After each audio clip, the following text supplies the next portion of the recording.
Hey everybody, it's Patrick Lovell coming at you on Friday, January 27th, 2023 at approximately 9:30 a.m. my time. And I went to bed last night feeling distraught. I just, sometimes when you try to get people's attention in this nauseatingly loud echo chamber of bullshit, it's impossible to penetrate. And you feel like you're just spinning wheels and you're not going anywhere while holding the revelations of the largest criminal conspiracy and cover up in the history of the world that never ended. That I have every single piece of evidence, testimony, inside high level whistleblowers, you name it, to be able to reveal to the country what the entirety of media has kept from us. And I continue to feel like, it's just an exercise in futility, a waste of time. Nobody gets off their fucking ass to actually do things that in social media are ridiculously easy, like sharing, like saying to people, "Hey, I'm finding out about this guy. If you want to purge corruption and you see that there's a problem and media doesn't make sense, and you've got this intuition that the game is rigged, but you don't have the answers, and you suddenly find out I'm the guy with the answers." And so what this is called is, Patrick Lovell Truth Bombs the Con, and it might be like Prince, formerly known as, because I think we're calling it the What the Fuck Files moving forward. Because every day it's another revelation of another massive gargantuan financial fraud of one form or another that somehow, some way, that the system doesn't seem to be in front of or stop or, tie to much larger entities, particularly our financial institutions. Like I continue to lay on you the last week, the whole story of this, student loan platform that this woman through this operation, this financial firm called Frank, and she was at a Wharton Business School, and she apparently got busted on a $175 million fraud because she was basically, making accounts out of thin air, which was what Wells Fargo just got busted for 3 weeks ago. Except she's got news in the coverage. Nobody's talking about the five-time recidivist CEO Jamie Dimon, who's been involved with all sorts of manners of financial frauds, from predation going back to the 90s before he got involved with Sandy Weil to create the supermarket of banks that got rid of all of the regulation that ultimately led to the 2008 great financial crisis, of which Chase got nailed for a $13 billion fine that it says in the statement of facts it was fraud, fraud, fraud, fraud, fraud. But it was a civil, it was a civil agreement. It was in the civil procedures. It wasn't criminal, is what I'm trying to say. And within the context of all of these fines that the banks, the too big to fail banks, have to pay. But meanwhile, we've learned since that Jamie Dimon or Chase was very well aware of the Ponzi scheme and involved and complicit in racketeering the funds for Bernie Madoff, for example. Which, of course, if you happen to watch the latest Bernie Madoff spectacularly produced documentary on Netflix called The Monster of Wall Street, it reveals that, that's where basically Bernie Madoff was hiding all of his money. And Chase sat on it. And the same goes for Epstein. Those are two tweakers in the common parlance, that everybody seems to be, it was just Tucker Carlson this last week, ringing the bell about Jeffrey Epstein's, situation, and everybody had to know about it, and everybody they reached out to, obviously ran from him and his co-producers, I suppose. But the one person he didn't mention was Donald Trump. Melania Trump was introduced to Donald Trump vis-a-vis Jeffrey Epstein. I mean, the whole thing is just absolutely stupid. And it's also like, I mentioned this recently, Rachel Maddow, for the past 6 months, in addition to, her new job as a once-a-week person so she can go into her podcast and she gets $30 million a year to basically cherry pick, and her focus is Trump, and she does it well. But here's another example of how absurd the media is in context to what it is I'm trying to tell you. So Rachel Maddow and her team found out about electioneering, documentation fraud for elector certifications, which I think got kicked up to the Department of Justice, which it looks like Merrick Garland is still sitting on. I have no idea why, for example, Sam Bankman-Fried could be arrested within the span of like a couple of weeks, given some of the revelations. And then ultimately a guy like Donald Trump, who we've been knowing, about his situations, and most notably control fraud, real estate fraud, money laundering, all sorts of documentation fabrications in a variety of scenarios that should have had him in prison before he ever ran for the president of the United States. But there he was, and there he is. And now we've got the Republicans like George Santos and like, the 50,000 lies that guy's like churning out. I don't know how many he's done so far, but he's on a path. If he was in office long enough, he'd certainly surpass Trump, which would be like, are you kidding me? That's the state of affairs, right? And then, we look at this, mosaic every single day. And so, I'm just like, oh my God, what is it going to take to break through? And so suddenly last night, out of nowhere, lo and behold, I don't know what, I don't know what triggered it, but the bottom line is suddenly all of these people are coming out of the blue and they're like, oh my God, this is my story. This is what I know. And I know the numbers of what it is that I'm revealing are literally in the tens of millions of people that got victimized by the 2008 great financial crisis because they got set up in liar's loans and all sorts of things that people didn't understand, that had adjustable rate mortgages and all sorts of manner of deceptive acts and practices that ultimately blew up when the economy went south. But when the economy went south, ultimately what happened, and this is why I think I find myself in a kind of next level sort of effort of activism and thrust in muscling through the madness, because I just happened to come across Inside Job, a documentary film that won the 2011 Academy Award, produced and directed and written by Charles Ferguson and narrated by Matt Damon. And I'd seen it, probably 20 times over the course of the last, I don't know, going back to 2011, right? Never had watched it for free, always rented it or watched it on something that I had access to, like a streaming service. But, it's for free on YouTube. And so I just happened to rewatch it. And I was like, because I've learned more and more and more as the producer of The Con throughout this entire process. And when I first saw the Inside Job, it didn't really fully register with me. And I mentioned this yesterday in one of my What the Fuck files, that, it's like me not being a mechanic, for example, and opening up the hood to a complex engine, with all of the computer tapestry and everything else, and trying to read the owner's manual to try to fix a problem, that's a complicated problem, and not knowing the lay of the land and how the entire engine works in sequence. That's how I was initially when I watched Inside Job back when it first was released. And I thought it was amazing and I thought it was great, but I thought they didn't have all of the answers because the lens I was looking at it through from at that time period was that I had gone through the foreclosure process where I was dealing at the tail end of everything, where I had gotten into my first home, I had a young family, I had a great job, I had great income, and then all of a sudden the economy went sideways. And when it went sideways and I was trying to deal with modifying my loan, I was dealing with these entities called servicers that I thought was my lender that, had all manners and forms of different gymnastics routines to try to stall and reconfigure and never have a straight way or guidance to actually, what we were calling at the time, modifying a home.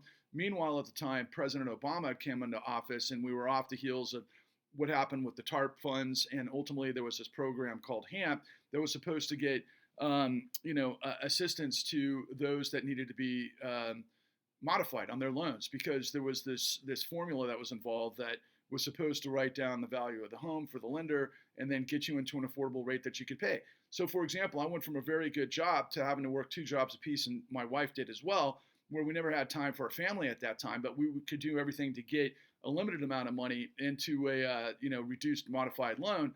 But that never happened because the servicer was running us around in circles. So that's where I was at the time when I first saw Inside Job, right? So I really didn't fully extrapolate and understand the engine of financialization and regulation and all of the different laws and rules and things that were, packed into what created what I was going through, this like spin cycle. But I knew I was getting jacked. I knew I was getting played. And so I started to pull the threads, and I'm a producer, and I was able, an entrepreneur, and I was able to go to somebody that I knew, had the resources to be able to put together a documentary. And I just started asking questions, and one thing led to another. I went on this odyssey for literally 13 years to put all of the pieces together, and I've come full circle, and it's amazing when I rewatch Inside Job that a lot of what we ultimately cover is a lot of what they covered. But we went much further because that's just what happens when you have a long-form series. I mean, they're like 90 minutes in Inside Job, and we're, I think 6 hours in a 5-part series.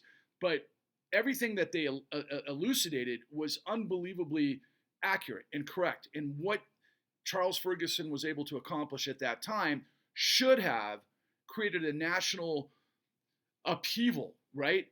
In which the Department of Justice was forced to do its job to bring justice to the financial system based on all of the things that were revealed in Inside Job, for example.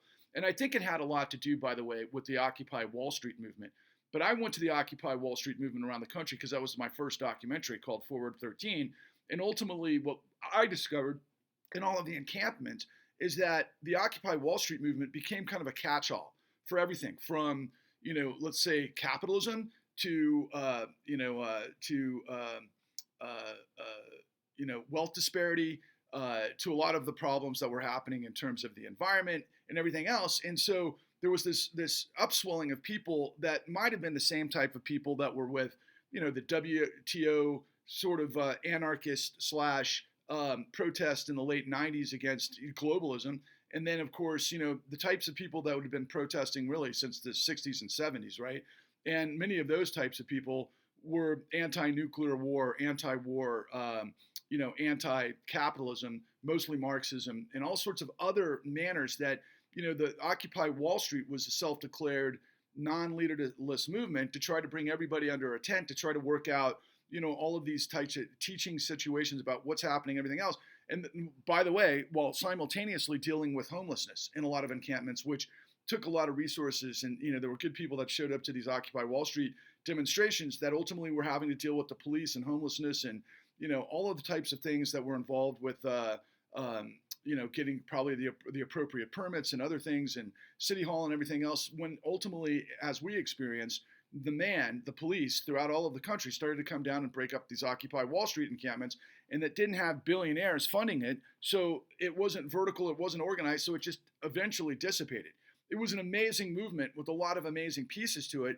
But what I found going through the whole process, coming out of the foreclosure madness, was that one, there was not a lot of people like me, right? White, formerly middle class, college educated, that represented kind of a new civil rights movement. I remember saying to some of my African American friends at that time, I felt like this was a civil rights movement for the collapsed middle class, and a lot of them looked at me and they were kind enough, but they rolled their eyes like, "White boy, we've been dealing with this the entirety of our existence in the United States." And I was like, wow. I mean, it was just some heavy duty stuff, right? But I was piecing together what I could see at the time and what I knew, but what I didn't get my head around, because nobody was presenting it, were the details of what, quite frankly, were in the Inside Job that extrapolated to a movement that actually presented the facts and what they knew and why the corruption was able to get away with what they got away with. Why? Because what I found out, and it took me years and years and years to find out, that nobody got the details and nobody understood exactly what the actual crime was, how it operated, ultimately who was involved with it, and then what were the manners in the ecosystems of law enforcement that should have actually held it to account. Well, therein lies the con. So we spell it all out in terms of everything that led to the 2008 great financial crisis in great detail. And I'll tell you right now that everybody in media, whether it's the mainstream media like Rachel Maddow or Tucker Carlson, most notably Anderson Cooper, who doesn't have a clue about anything, and then ultimately people in independent media that have huge audiences like Joe Rogan or Russell Brand, to a degree, Crystal, even though I've been on her show a number of times and I think she's incredibly bright, and her co-host Sagar, not so much, but the notion that, a lot of them, especially Jimmy Dore and others, like to talk as if they understand what happened in the 2008 great financial crisis. They don't. They don't have a freaking clue about the details. And like I said, I was on a guest on one of their programs where I spelled it out. But a year later, I see them talking about things that they should easily be able to configure into the matrix of the stories that they're covering, whether it's the latest fraud or revolving door scenario or any question to deal with regulation, a bunch of which were happening during this FTX meltdown, and others. But they can't extrapolate. They can't correlate. They don't know what it is. So they throw up their arms. And quite frankly, they're all useless in the space because they're not providing any information that's useful. They're just reacting to the echo chamber in a high school sort of way, like, what's everybody talking about? What's our opinion? Where do we stand on this? What's our judgment? Without actually having an idea of what constitutes what they're talking about. And I mean, it's insanity what media has become. And I think I mentioned it. Yeah, I did mention it earlier about Rachel Maddow, discovering documentation, electoral certification, fabrication in, all things January 6th and trying to, the big lie. And Donald Trump, I am sure, and his people have seen the con, which we, proclaim it's the largest criminal. Well, what do we say? Something. I mean, I know we say it's the largest criminal conspiracy and cover up in history, but anyway, I think that they manufactured the big lie as a, lie, deny, switch the blame, implicate factor, methodology. That's exactly how Donald Trump operates, to manifest this situation. And now all things might be off based on indicting Trump and convicting Trump based on, the classified documents and choking DOJ. Come on, man. DOJ just showed what they're capable of in this takedown of this huge racket and this laundering scheme through this big crypto exchange, Bislato. Okay, so it shows and proves that they have the resources to do incredibly sophisticated, complex things in real time, but yet Wall Street's walking around and Donald Trump's walking around. Okay, so in context, and to kind of bring this full circle to a close, tens of millions of people got set up in a racketeering enterprise that used the methodology and the stopgaps and perverted them for home ownership and value to securitize and collateralize the loan streams, the revenue streams, to ultimately create a casino capitalism, which we all know. But then when it crapped out, when it blew up, what happened because of all of these maneuverings and these powers, because of revolving door, and this is another thing that unfortunately Charles Ferguson didn't have ultimate insight into, although great instinct. He talked to a bunch of people at financial firms, but he didn't get inside the regulatory agencies. He didn't understand what happened at the DOJ, even though, he basically covers it on the surface. But we went and talked to the former director of the FBI investigations that actually put it all together in this huge dragnet that was going to try to blow up the mortgage fraud scenario. But instead, former Attorney General Alberto Gonzales under the Bush administration quashed it because he wanted to put resources into porn as well as into terrorism, because the largest contributor to the George Bush campaign was one of the worst actors, if not the worst actor, in the financial, 2008 great financial crisis, who was the ultimate vector of what people refer to as subprime, but it was liar's loans. And so ultimately, all of the lies and the 10 million plus felonies that were involved at every step of the way that we lay out in the con at www.thecon.tv, that ultimately is the ultimate revelation, the ultimate investigation, the ultimate grand jury testimonial of exactly all of the elements that went into this giant racketeering enterprise. And then ultimately those from the Department of Justice, the FBI, and the SEC that couldn't get it done because of corruption. But what happened in the aftermath, and this is what people are now beginning to discover that are finding me on Twitter, is that tens of millions of people got foreclosed illegally using the same methodology that went into the liar's loans to begin with. They became liar fraud closures. They have a lot of different elements to it, a lot of different thumbprints. There's a lot of different ways you can create a murder. But in all of the cases, the judiciary, the judges, the courts around the country had seen millions of these cases, and they ignored the evidence. It's like you could present the intent. You've got the emails of someone that planned a murder, why they were going to do it. You do the investigation that explains exactly what the relationships were, the corollaries, the testimony. Then you get the thumbprints, then you get the blood sample, then you find the murder weapon, and they ignore it. That's what's been going on for now 13 years. And the only reason that happens is because the money had to come from somewhere. Where did the money come from? Well, it came from the Federal Reserve. It came from the Federal Reserve through an act known as Federal Reserve Act 13.3, what provided emergency liquidity, lender of last resort capacity, to provide trillions of dollars of liquidity to the dying financial system that was bankrupted based on this massive fraud. So they got trillions of dollars in 2009, then they got trillions of dollars in this twisted sort of way of the Fed purchasing mortgage-backed securities, which was known as quantitative easing, to free up the bank's books so that they could keep interest rates low and loan again. Okay, that was the idea. Just smoke and mirrors. And it's also then they sell these bonds on the open market in the Treasury to the world, and it's just a fucking con. And it's how we finance our government, believe it or not. And that's why the MMT people, I think, are not recognizing the fraud, because Stephanie Kelton, my God, she talks about the deficit myth. She talks about how we can help people and get onto a Green New Deal and that sort of thing without acknowledging the fraud in what's going on. And that's part and parcel of what has happened to economists. And quite frankly, because the economists get paid to play ball with this whole situation. Meanwhile, tens of millions of people have been getting destroyed. The suicides are insane. The homelessness is insane. The collateral damage to people who have lost their families in divorce and then wind up homeless. Have you looked around, especially the West, to see the homelessness? Yeah, we've always had homelessness after Reagan because of what happened with, his policies. But ultimately, yeah, there has been people with drug problems and mental problems for decades. Have you noticed, though, that things have climbed immeasurably?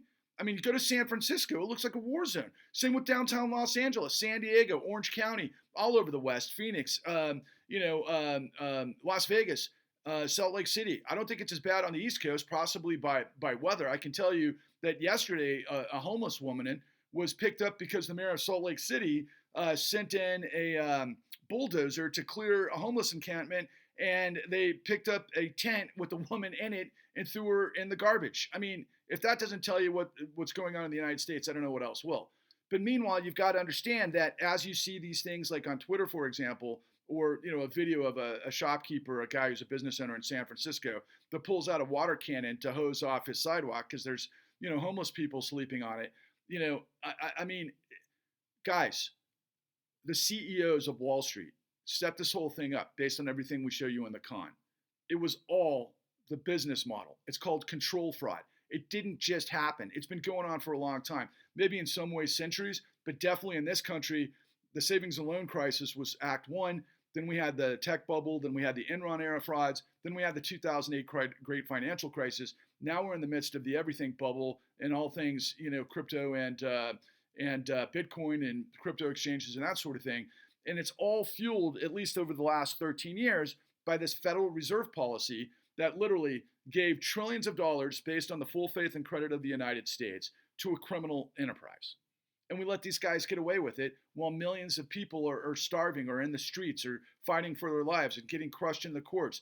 We are the United States of America. We cannot allow this to happen. We continue to proffer that we're a democracy, that all men are created equal, that the law is equal, that no man or woman or company or corporation is above the law, and yet it is. And it's like hanging on by a thread right now. Are all people in Congress complete assholes and idiots owned by the system? No, but are any of them telling you what it is that I'm telling you? Do any of them have the evidence that Charles Ferguson, an inside job, presented 13 years ago that laid it all out that nobody acted upon, except if you consider, Occupy Wall Street the reaction, but then it got, watered down. And that's what happens in this era of so much noise and misinformation and disinformation. Nobody can follow the bouncing ball. And then everybody forgets what happens. And then they're like, well, wait a second, 2008 was like yesterday's story and that happened a long time ago. No, it never ended. It's our system. And it's going to blow up again. And it has been ever since. I mean, it just depends on where you are on the scale. I'm encouraging millions of you. Share me. Donate to our cause. I'm trying to get money. You've got to donate money so we can organize, because we're not going to all just show up at the Capitol and be able to, blow this thing up in a way that's concurrent to the billionaires and the multinationals and this system that completely owns the government. It's not of, by, and for the people. It's of, by, and for the corporation. But it's not capitalism. It's corporate fascism undergirded by a criminal syndicate. But the bottom line is, it's not rocket science. It's racketeering. And when you have the truth, you're bulletproof. I'm asking you to donate $13 to our cause. There was like literally 16 million filed foreclosures in 2008 or 2012.